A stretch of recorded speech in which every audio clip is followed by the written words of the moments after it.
Bonjour à tous, j'espère que vous allez bien. On se retrouve aujourd'hui pour une nouvelle vidéo unboxing luxe de mon dernier achat. Il s'agit d'un achat que j'ai effectué dans la boutique toulousaine Département Féminin. Si vous êtes de Toulouse, vous connaissez peut-être. C'est une boutique multimarque qui propose des articles de luxe. C'est un petit peu la référence à Toulouse et qui nous permet d'avoir accès à quand même pas mal de références, sachant qu'on a très peu de boutiques de luxe à Toulouse, Louis Vuitton principalement, mais pas forcément les autres marques. Donc j'aime beaucoup faire des petits tours dans cette boutique pour voir ce qu'ils ont.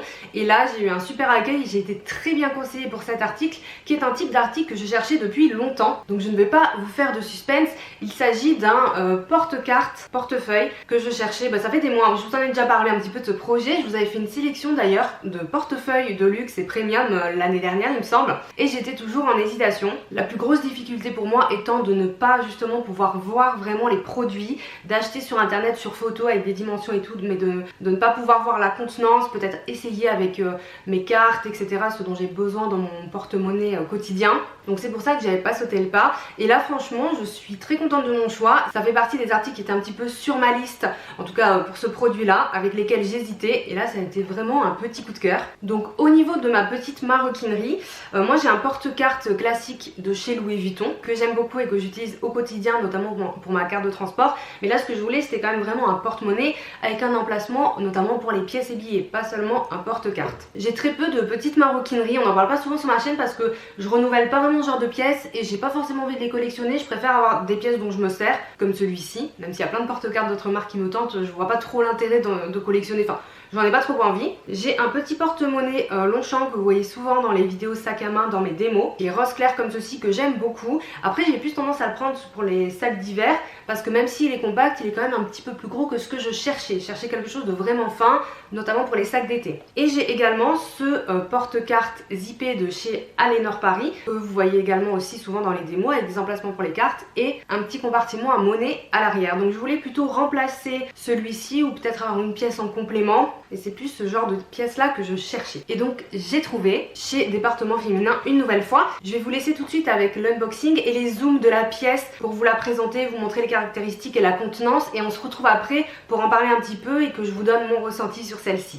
Donc petit unboxing rapide de cette pièce de maroquinerie. Donc là j'ai une jolie poche de la boutique Département Féminin et qui contient la boîte de mon article de petite maroquinerie, donc que j'ai acheté chez la maison Saint-Laurent. Et à l'intérieur de la boîte on retrouve la petite enveloppe avec les informations sur la pièce et le pochon avec la pièce. Et nous allons donc découvrir le porte-carte zippé Cassandre de la maison Saint-Laurent, donc en cuir grainé, grain de poudre noir et avec la bijouterie dorée. Donc il se présente comme ceci. On retrouve le matelassé chevron, on a une partie zippée ici et l'arrière, les emplacements pour mettre 5 cartes. Donc voilà, c'est un produit qui est très petit, très compact, mais qui permet de contenir l'essentiel pour le quotidien. Je vais vous montrer ça dans la démo juste après. Donc le cuir est très beau, je vais vous zoomer un petit peu le grain. Donc je vous laisse apprécier le cuir grain de poudre comme l'appelle la maison Saint-Laurent, donc qui est grainé, qui est très beau et pour autant qui reflète la lumière. C'est également un cuir qui va être très résistant dans le temps et le noir est bien profond et je trouve qu'il s'accorde parfaitement avec les attributs dorés, mais il me semble qu'il existe aussi une version argentée de cet article si vous préférez. Au niveau des dimensions, on va être sur 13 cm à peu près. En hauteur, on va être sur 7 cm et l'épaisseur du coup indique 2 cm maximum. Donc petite démonstration de la contenance de cette pièce. Donc comme je vous le disais, à l'extérieur nous avons 5 fentes pour mettre des cartes. Donc on va pouvoir les placer très facilement dans les fentes, même si au début le cuir va être un petit peu rigide. Il va s'assouplir avec le temps, mais on peut glisser les 5 cartes facilement. Alors par contre, on ne pourra pas mettre 2 cartes par fente. En tout cas, pas quand vous venez de l'acheter comme moi aujourd'hui. Parce que comme je vous dis, le cuir est un peu rigide et au-delà de ça, c'est pas fait exprès. Ça risque de déformer les emplacements si jamais. Donc voilà pour les 5 cartes. Et ensuite, dans la poche zippée, on va également avoir la possibilité de mettre d'autres cartes supplémentaires. 3 je pense maximum, c'est pas mal. Vous voyez, ça rentre parfaitement. Et ensuite, on va pouvoir mettre des billets et quelques pièces. Parce que c'est son usage principal. Et voilà, mais vous voyez, ça reste étroit. On va être seulement, quand on le ferme, sur 2 cm max ici. Donc c'est pas non plus un porte-monnaie qui va être avec une grosse capacité pour ce qui est monnaie, etc. C'est vraiment le porte-carte avec la pochette zippée en plus. Donc vous l'avez vu, mon choix s'est porté sur le porte-carte zippé Cassandre de la maison Saint Laurent Paris, parce qu'il correspond en tout point à ce que je cherchais. Alors la gamme Cassandre de chez Saint Laurent, c'est la gamme avec le fameux logo Yves Saint Laurent, l'ancien logo de la marque, donc qui est décliné en une multitude de sacs, petites maroquineries et autres. C'est une des gammes les plus connues de la marque, qui est assez reconnaissable et qui est le plus souvent proposée sur du cuir chevron comme ceci, avec l'aspect grainé, grain de poudre. Et ça, je trouve que c'est très intéressant parce qu'on est sur un cuir qui va être très qualitatif et surtout très résistant. Et pour tout ce qui est petite maroquinerie, c'est vrai que j'ai tendance à préférer du cuir grainé, à préconiser du cuir grainé, tout simplement parce que ça, c'est des pièces qu'on va manipuler toute la journée, enfin plusieurs fois dans la journée, au moins une fois par jour, tout le temps. Donc c'est vrai que sur le cuir lisse, il y en avait notamment un de chez Céline qui m'intéressait en cuir lisse, mais c'est beaucoup plus fragile, tandis que là, ça c'est un cuir très résistant, qui va pas prendre les petites griffures, les petits accros, ou en tout cas moins facilement qu'un cuir lisse. Donc moi c'est quand même plutôt ce que je recherchais aussi pour ce genre de pièces quotidiennes. Au niveau du coloris, donc comme vous l'avez vu, moi j'ai opté pour le coloris noir avec la bijouterie dorée. Alors à vrai dire, c'est le seul choix qui était proposé dans la boutique département féminin, donc je ne me suis pas posé plus que ça la question. Cependant, chez Saint Laurent, vous le savez, il existe de très beaux coloris. Peut-être que si j'avais eu le choix, j'aurais pris une autre couleur pour changer un peu du noir, mais après réflexion, je suis pas mécontente une nouvelle fois parce que le noir, ça ne sera pas salissant ou très peu, surtout sur du cuir grainé. Encore sur du cuir lisse, on peut avoir les traces de doigts et tout, mais là, c'est quand même vraiment la meilleure option. Par exemple, le porte-monnaie Longchamp que je vous montrais tout à l'heure, qui est en cuir grainé, ce rose est vraiment très beau. Par contre, je le nettoie très souvent.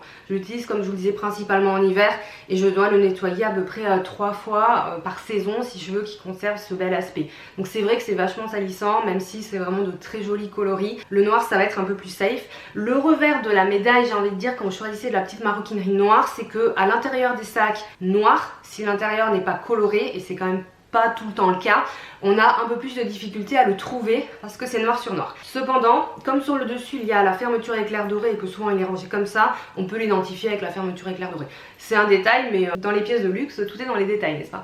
Donc voilà les avantages et les inconvénients de choisir du noir. Je trouve que ça va très bien avec la bijouterie dorée, même si j'aime beaucoup le combo noir argenté chez Saint Laurent, notamment pour les sacs, je trouve que c'est un peu plus discret. Là, pour la petite maroquinerie, je trouve ça charmant. Vous avez pu apprécier les dimensions tout à l'heure. Alors la carte d'identité ancien format, que je ne possède plus parce que je suis passée sur l'autre et quand on fait le changement il garde l'ancienne, ne rentrera pas à l'intérieur, en tout cas pas en hauteur. Donc il faut, en tout cas si vous voulez avoir des papiers d'identité, avoir une carte d'identité ou un permis de conduire. Je crois que le permis vaut plus comme une pièce d'identité, mais bon, en petit format en tout cas pour l'emporter dans cette pièce. Donc moi j'ai les deux nouveaux formats, donc c'est parfait, ça rentre parfaitement. Vous avez vu, on peut donc mettre 5 cartes à l'arrière au niveau des fentes, un peu plus si on en met à l'intérieur de la pochette zippée, mais ça enlèvera un peu de contenance pour la monnaie. Moi j'ai pas souvent de la monnaie, j'en ai parfois un petit peu quand même, je dois en transporter de temps en temps, donc j'ai pas besoin d'une grande contenance en monnaie, ça suffit, c'est vraiment bien. Ça me permet aussi à titre personnel, cette pochette zippée j'y tenais, parce que je m'en sers pour transporter des médicaments individuels, vous savez, 1 ou 2 petits cachets. Des fois quand j'ai pas envie de prendre ma pochette un peu fourre-tout et compagnie, ça me permet de les mettre à l'intérieur. Donc c'est aussi pour ça que je tenais à cet aspect zippé et pas seulement au porte-carte classique, mais c'est vraiment une petite astuce que je recommande à tous, ça évite de s'encombrer et on est toujours content d'avoir un petit Doliprane ou autre. Après on va être vraiment sur maximum, une fois rempli, là il est vide 2 cm d'épaisseur, donc faudra pas non plus le blinder. Comme je le disais, je vous recommande pas de mettre plusieurs cartes dans les fentes parce que ça pourrait les déformer. Alors peut-être quand il sera un peu plus assoupli c'est possible, mais le problème c'est qu'après si le cuir se déforme, les cartes ne tiendront pas. Et c'est un peu le problème que j'ai avec le Alénor maintenant, parce que je l'ai depuis très longtemps. Alors j'ai pas doublé les cartes dans les fentes, mais c'est pas du cuir, hein, c'est du cuir légal, mais à force ça s'est un peu assoupli, notamment ici. La pochette qu'il y avait là, et du coup j'ai tendance à perdre les cartes.